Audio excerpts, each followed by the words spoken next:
esse convite, como que surgiu esse convite para roteirizar o The Darkness Returns? Então, ele surgiu.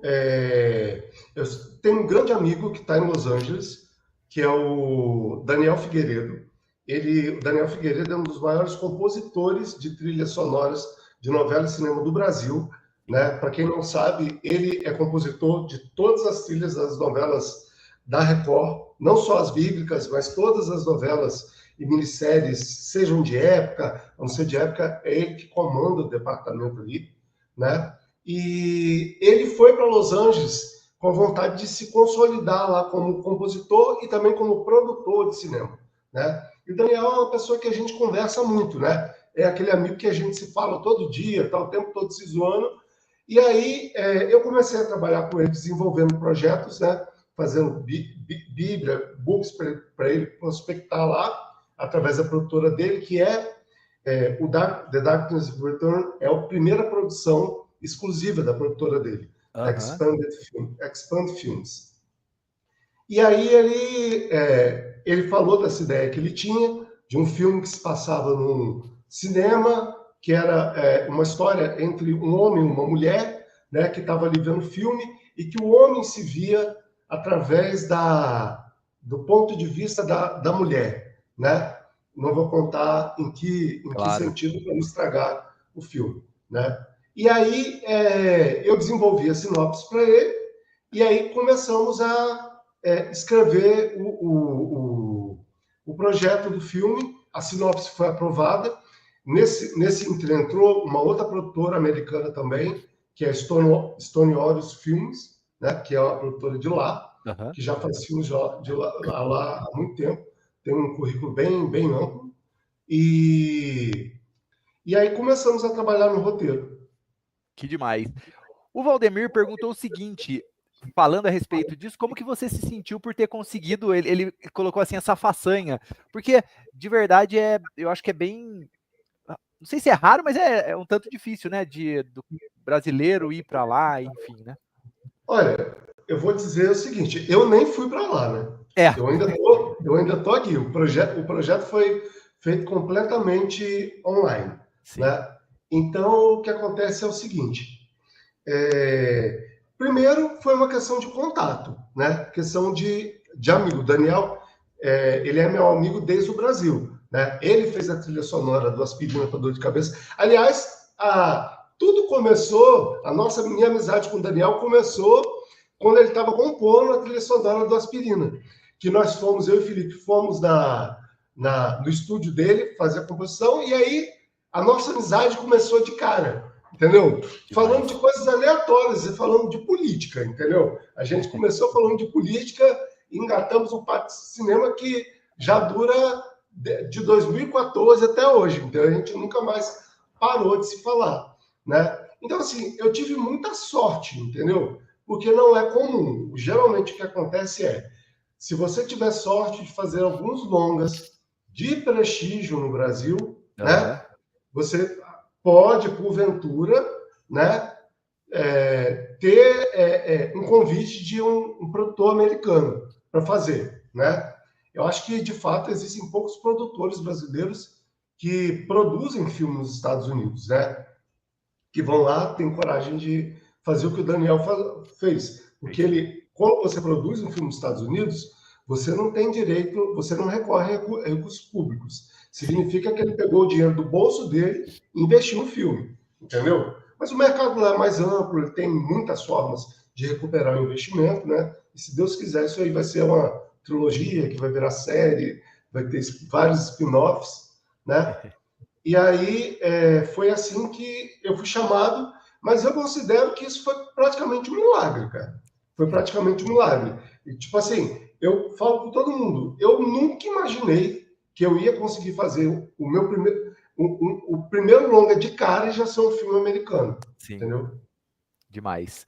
E aí você, se for parar para analisar, você sempre flertou com o cinema de suspense, terror e tal. E era um gênero que você buscava? Eu sei que você falou que você meio que não pensava nesse exato momento em Hollywood, mas se fosse assim, era o gênero que você buscaria dentro de Hollywood? Olha, Com certeza, entendeu? Eu amo cinema de fantasia, entendeu? Eu amo histórias de fantasia, literatura de fantasia. Então, o terror, ele é a fantasia ao máximo, né?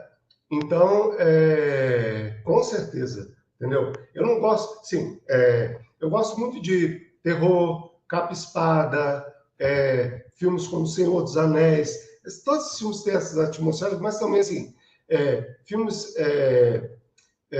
sci-fi, ação,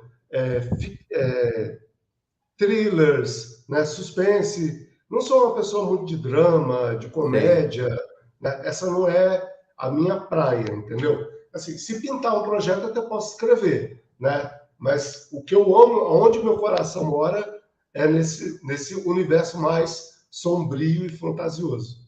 Demais, demais, que legal. É, indo para esse ponto aí, a Sabrina perguntou o seguinte: houve uma mudança na perspectiva de Hollywood sobre a questão do cinema nacional depois da vitória do Ainda Estou Aqui? E isso de alguma forma ajudou nesse processo de tirar esse projeto do papel, enfim? Olha, na verdade, esse filme ele foi filmado ele foi escrito no início do ano passado, Tá, né? Quer dizer, o projeto começou no final de 2023, ele foi escrito no início de 2024 e foi rodado em meados de 2024, para você ver como o processo lá sim, é curto. Tipo assim, eu preparei o projeto de novembro a dezembro, né? Fiz todas as reuniões lá preparatórias. De janeiro a março, eu escrevi o roteiro, né?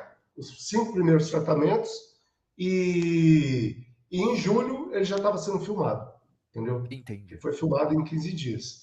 Né? Então é muito mais rápido. Por quê? Porque lá eles produzem 60% do audiovisual no mundo.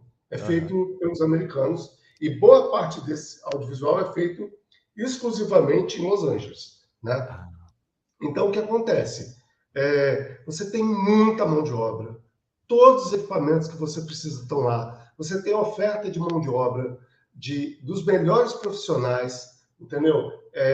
Bons atores, boa figuração, você tem tudo que há de melhor em matéria de produção de audiovisual no mundo lá, entendeu? Então, produzir esse filme, ele é um filme de baixo orçamento, né? É um filme que custou US$ 1 milhão, então para a gente ele é um BO, né? Apesar de que em reais, se você converte, já dá quase o preço de um filme médio sim, nacional, né? Entendeu? Dá quase 6 milhões de é. reais, né?